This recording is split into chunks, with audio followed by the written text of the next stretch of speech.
नवीन वर्षाच्या स्वागतासाठी आणि 2024ला निरोप देण्यासाठी मोठ्या संख्येनं पर्यटक रत्नागिरीसह कोकणात दाखल झालेत। कोकणातील समुद्र किनाऱ्यांसह विविध पर्यटन स्थळं गजबजून गेलेत। त्यात यंदा थंडी चांगली पडली असून पर्यटनासाठी चांगलं वातावरण आहे। लोकसभा आणि आता विधानसभा निवडणुका होऊन वातावरण हलकं-फुलकं झालं असताना अनेक पर्यटक ताण घालवण्यासाठी आपल्या कुटुंबासह बाहेर पडलेत। त्यामुळे मुंबई गोवा महामार्गावर वाहनांची मोठी गर्दी दिसत येत असून कोकण रेल्वेनंही विशेष गाड्यांचं नियोजन केलंय।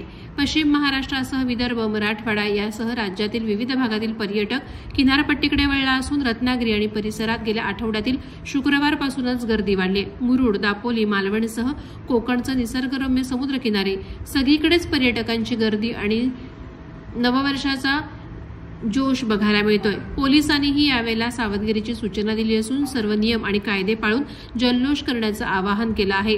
रात्री उशिरापर्यंत पार्टी करताना अनैतिक कृत्य, अंमली पदार्थाचा वापर करू नये, ध्वनिक्षेपक लावताना आवाजाच्या मर्यादेचं उल्लंघन करू नये अशा प्रकारच्या सूचना जिल्हा पोलीस अधीक्षक धनंजय कुलकर्णी यांनीही दिल्या आहेत आणि पोलिसांची करडी नजर या संपूर्ण व्यवस्थेवर लागलेली आहे। प्रहार डिजिटलसाठी दुर्गेश पिलणकरसह अनघा निकम मगदूम, रत्नागिरी।